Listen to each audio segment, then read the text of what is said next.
శ్రీ మహాగణాధిపతయే నమ. శ్రీ మహాసరస్వత్యై నమ. శ్రీ గురుభ్యో నమ. శ్రీమాత్రే నమ.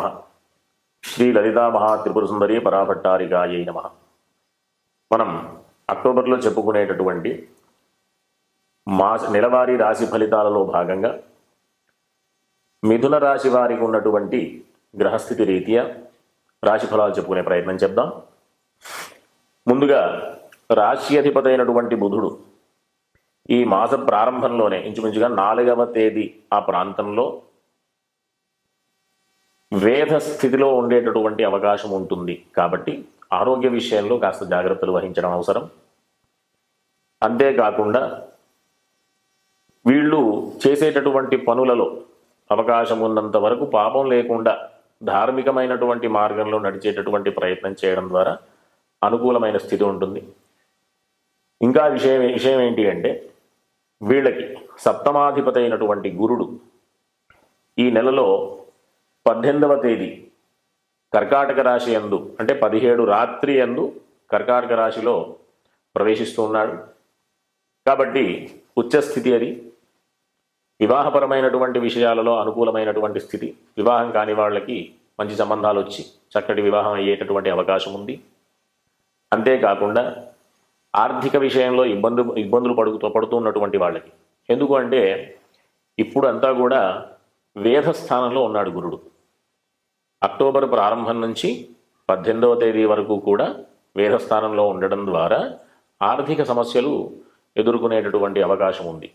18వ తేదీ తరువాత నుంచి చాలా మంచి విశేషమైనటువంటి స్థితికి వెళతాడు.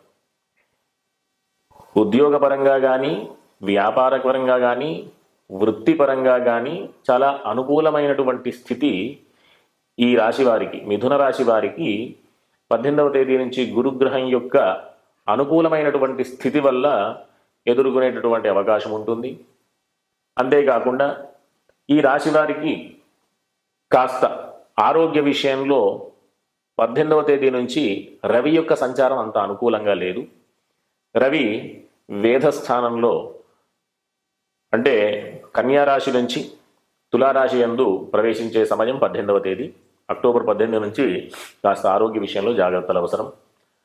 కుటుంబ కలహాలు ఉండేటటువంటి అంటే సోదరులతో కలహాలు ఉండేటటువంటి అవకాశాలు ఉంటాయి.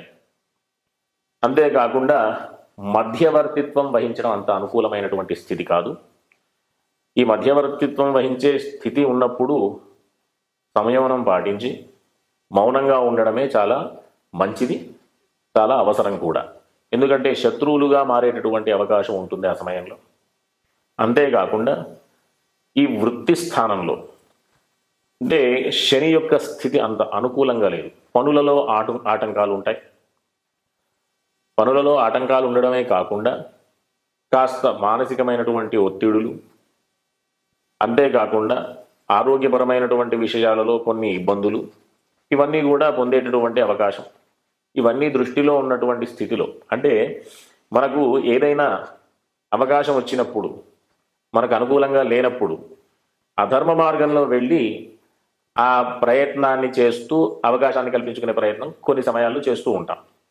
ఆ స్థితి వీళ్ళకు ఉండేటటువంటి అవకాశం ఉంటుంది. కాబట్టి శని యొక్క స్థితి వల్ల వాళ్ళు చేసేటటువంటి వృత్తిలో అధర్మ మార్గంలో వెళ్లకుండా ఉండేటటువంటి ప్రయత్నం చేయడం మంచిది. శని యొక్క స్థితి వల్ల అట్లాంటి అవకాశాలు ఉన్నాయి. కాబట్టి సన్మార్గంలో వెళ్ళే ప్రయత్నమే చేస్తే చాలా విశేషం. ఇంకొకటి ఏంటి అంటే వాళ్ళ తోటి వాళ్ళతో కానీ వాళ్ళ పై వాళ్ళతో కానీ అంటే ఉద్యోగంలో ఉన్నతమైనటువంటి వాళ్ళకి పై అధికారులతో కానీ తోటి వాళ్ళతో కానీ వాళ్ళ కింద వాళ్ళతో కానీ కాస్త మనస్పర్ధలు వచ్చి ఉద్యోగ విషయంలో ఇబ్బందులు కలిగేటటువంటి అవకాశం ఉంది. కాబట్టి వీళ్ళు ప్రతి ఒక్కరూ కూడా అంటే మిథున రాశి వారందరూ కూడా ఆదిత్య హృదయం పారాయణ చేసుకోవడం, హనుమాన్ చాలీసా పారాయణ చేసుకోవడం, అంతేకాకుండా ప్రతి శనివారం గనక ఆంజనేయ స్వామి దర్శనం చేసుకోవడం ద్వారా మీకు ఈ వృత్తి ఉద్యోగాల విషయాలలో ఎట్లాంటి ఇబ్బందులు లేకుండా అధిగమించేటటువంటి శక్తి సామర్థ్యాలు పొందేటటువంటి అవకాశం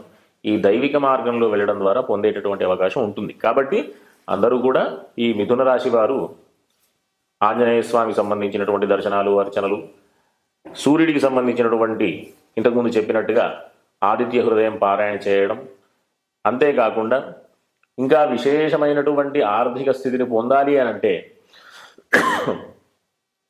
కుజుడి యొక్క సంచారం వీళ్ళకి ఈ రాశి మాస అంత్యంలో అంటే 28వ తేదీ సమయంలో అనుకూలమైనటువంటి స్థితి వచ్చేటటువంటి అవకాశం. లాభస్థానాధిపతి వచ్చి పనులకు సంబంధించినటువంటి స్థానంలో అనుకూలమైనటువంటి స్థానంలోకి వస్తాడు కాబట్టి ఈ మాస అంత్యం నుండి అనుకూలంగా ఉండేటటువంటి అవకాశం ఉంటుంది. కాబట్టి అంతవరకు కూడా వీళ్ళందరూ కూడా శత్రువుల ద్వారా జాగ్రత్తలు, అంటే శత్రువుల ద్వారా పొందేటటువంటి దుష్పరిణామాలని దృష్టిలో పెట్టుకొని జాగ్రత్తలు పడడం అవసరం. కాబట్టి అవకాశం ఉన్నప్పుడు సుబ్రహ్మణ్య స్వామి దర్శనాలు చేసుకోవడం, ఆంజనేయ స్వామి దర్శనం చేసుకోవడం వీళ్ళకి అత్యంత అవసరం. అందరూ కూడా సుఖంగా ఉండేటటువంటి ప్రయత్నం చేస్తే ఈ దర్శనాల ద్వారానే సాధ్యమవుతుంది. సొంతగా చేసుకునేటటువంటి వాటికి 100% మనకు ఫలితం ఉంటుంది. కాబట్టి దర్శనం అత్యంత అవసరం. శ్రీమాత్రే నమః. శ్రీ లలితా మహాత్రిపుర సుందరీ పరాభట్టారికాయై నమః. మనం ఇప్పుడున్నటువంటి కాలమాన పరిస్థితుల ప్రకారంగా సమాజంలో ఉన్నటువంటి అనవసరమైనటువంటి అలవాట్లు, అనవసరమైనటువంటి మార్గాలలో ఇప్పుడు మనం జీవనాన్ని గడుపుతున్నాం. కాబట్టి అనేక రకాలైనటువంటి ఇబ్బందుల్ని మనం మన కర్మ ఫలంగా మనమే అనుభవిస్తూ ఉన్నాం. కాబట్టి వాటి నుంచి అధిగమించాలి అంటే మనకు గొప్ప గొప్ప అవకాశాలు మన ఋషులు, మన పెద్దవాళ్ళు ఆచారాల రూపంలో, పండగల రూపంలో, ఆరాధనల రూపంలో అనేక రకాలైనటువంటి మార్గాలు మనకి ఉపదేశం చేశారు. దాంట్లో భాగంగా ఇప్పుడు మనం ఈ మాసంలో ఆశ్వయుజ మాసం పాడ్యమి నుంచి ప్రారంభం చేసి విజయదశమి వరకు కూడా శరన్నవరాత్రి మహోత్సవాలు జరుగుతున్నాయి. కాబట్టి అట్లాంటి అద్భుతమైనటువంటి అవకాశాన్ని అందరూ కూడా సద్వినియోగం చేసుకోవాలి. ఎందుకు అంటే మనం జ్యోతిష మార్గంలో చూస్తే జాతక చక్రంలో 3 స్థానాలు ఉంటాయి. దాన్నే 3 కోణ స్థానాలు అంటారు. రాశి చక్రం, లేకపోతే లగ్నం, అక్కడి నుంచి 5వ స్థానం, అక్కడి నుంచి 5వ స్థానం. వీటన్నిటికీ కూడా లక్ష్మీ స్థానాలు అని పేరు. ఇంకా ఏంటి అంటే పూర్వపుణ్యాన్ని సూచించేటటువంటి స్థానాలు. ఈ రకంగా మనం ఈ జన్మలో ఏది పొందాలన్నా పూర్వజన్మలో చేసుకున్నటువంటి పుణ్య ఫలితమే ఆధారం. కాబట్టి అట్లాంటి పుణ్య ఫలితాన్ని పెంచుకునే ప్రయత్నంగా ఈ అమ్మవారి యొక్క ఆరాధనలు చేయడం ద్వారా అనేక రకాలైనటువంటి ఇబ్బందుల నుంచి అధిగమించి సుఖ సంతోషాలతో ఉన్నటువంటి జీవనాన్ని గడిపేటటువంటి అవకాశాన్ని పొందుతాం. ఆ రకంగా అమ్మవారిని 9 రూపాలలో మనం ఆరాధన చేస్తూ నవదుర్గలని ఒక సాంప్రదాయంగా, బాలా త్రిపుర సుందరి మొదలుకొని రాజరాజేశ్వరి అమ్మవారి యొక్క అవతారం వరకు ఒక సాంప్రదాయంగా మనం అమ్మవారిని విశేషమైనటువంటి పూజారి కార్యక్రమాలతో సేవిస్తూ అమ్మవారి యొక్క అనుగ్రహాన్ని పొందుతూ ఉంటాం. దీంట్లో భాగంగా కుటుంబ స్థానానికి, తరువాత కళత్ర స్థానానికి, పంచమ స్థానమైనటువంటి అనుష్ఠాన స్థానానికి, పూర్వపుణ్యానికి సంబంధించినటువంటి స్థానానికి, ఈ రకంగా ఏ మార్గంలో చూసుకున్న అమ్మవారి యొక్క ఆరాధన ద్వారానే మనం ఆ స్థానాల యొక్క ఆనుకూల్యతని పొందుతూ ఉంటాం. ఈ విధంగా ప్రతి నిత్యం మనం ఆరాధన చేస్తూ విశేషంగా దీంట్లో గాయత్రి అమ్మవారి యొక్క స్వరూపంగా మనం ఎంత విశేషంగా గాయత్రి అమ్మవారిని కీర్తిస్తే, ఎంత విశేషంగా స్మరిస్తే అంత విశేషమైనటువంటి ఫలితాన్ని పొందేటటువంటి అవకాశం. ఇంకా ఏంటి అంటే గాయత్రి మంత్రం ఉపదేశం తీసుకునేటటువంటి వాళ్ళకి తర్వాత వచ్చేటటువంటి మంత్రం ఒకటి వస్తుందన్నమాట. అవృధమసౌ సౌ ఓం య ప్రాణస్వం మే గోపాయ అని.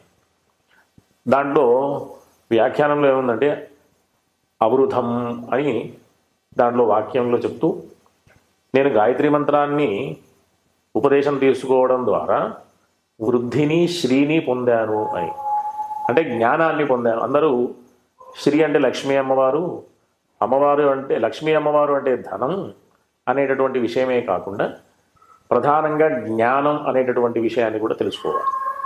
కాబట్టి లక్ష్మీ అమ్మవారి యొక్క ఆరాధన, తరువాత గౌరీ అమ్మవారి యొక్క ఆరాధన, విశేషమైనటువంటి ఈ కల్పాలన్నీ కూడా చతుషష్ఠి ఉపచార పూజలని, కుంకుమార్చనలని, విశేషమైనటువంటి చండీ హోమాలని, మహాకాళి, మహాలక్ష్మి, మహాసరస్వతి స్వరూపంగా అమ్మవారి ఆరాధనలని, కాళీ అవతారమని, రాజరాజేశ్వరి అమ్మవారి అవతారంతో పూర్తి పరిసమాప్తం అవుతుంది.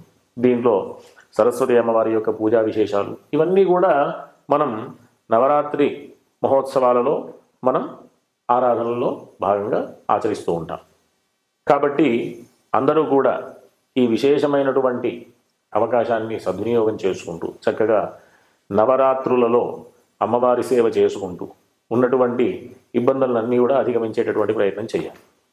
ఒకటైతే మనం ఈ ప్రస్తుత కాలమాన పరిస్థితుల ప్రకారం అందరికీ సంబంధించినటువంటి విషయం ఒకటి ఉంది. ఏంటంటే ఆర్థిక సమస్యలు. ఆర్థిక సమస్యలు రెండు రకాలుగా ఉంటుంది. ఒకటి ప్రతినిత్యం మనం సంపాదించుకునేటటువంటి డబ్బు ఒకటైతే, ఇంకొకటి ఆర్జిత ధనమని, అంటే సంపాదించుకొని పెట్టుకున్నటువంటి బ్యాంక్ బ్యాలెన్స్లని, పూర్వం నుంచి వచ్చినటువంటి ఆస్తులని, తండ్రి ద్వారా వచ్చినటువంటి ఆస్తులని, ఇవన్నీ అనేక రకాలైనటువంటి మార్గాలలో మనం ఆర్థిక విషయాల్ని చూస్తూ ఉంటాం. దానికి సంబంధించినటువంటి అన్ని రకాలైనటువంటి ఇబ్బందుల్ని అధిగమించాలి అంటే ప్రతి ఒక్కరూ కూడా ఈ నవరాత్రులలో లలితా అష్టోత్తరం, అంటే మహాకాళి, మహాలక్ష్మి, మహాసరస్వతి అమ్మవారి స్వరూపంగా బీజాక్షరాలతో పూజ చేస్తూ, కుంకుమార్చన చేస్తూ ఆ నామాల యొక్క స్మరణ చేసినంత మాత్రాన మాకు ఉన్నటువంటి ఇబ్బందులన్నీ కూడా తొలగిపోతాయి. ఒకటైతే లక్ష్మీ అష్టోత్తర స్తోత్రాన్ని గనక ఇవన్నీ అంటే ఈ లలితా అష్టోత్తరం కానీ, లలితా సహస్రం కానీ, విశేషమైనటువంటివి అన్నీ చేయలేనటువంటి వాళ్ళు కూడా ఉంటారు కదా. వాళ్ళందరికీ కూడా లక్ష్మీ అష్టోత్తర స్తోత్రం అది పూర్తిగా ఒకసారి చదివితే కనీసం ఒక 5 నుంచి 6 నిమిషాలు పడుతుంది అంతే. ప్రొద్దున, మధ్యాహ్నం, సాయంత్రం ఈ నవరాత్రుల్లో కనుక చదివితే అనుకున్నటువంటి పనులన్నీ కూడా అధిగమిస్తారు. ఇంకా ఏంటి అంటే ఆర్థికపరమైనటువంటి ఇబ్బందులు తొలగిపోగా ఆర్థికపరమైనటువంటి అభివృద్ధిని కూడా వీళ్ళు పొందేటటువంటి అవకాశం ఉంటుంది. కాబట్టి అందరూ కూడా ఈ మార్గంలో వెళుతూ లక్ష్మీ అష్టోత్తర స్తోత్రం గుర్తుంచుకోండి. అందరూ కూడా అది రోజుకి 3 సార్లు పారాయణ చేయండి. విశేషమైనటువంటి ఆర్థిక లాభాన్ని పొందేటటువంటి అవకాశాన్ని పొందండి. స్వస్తి.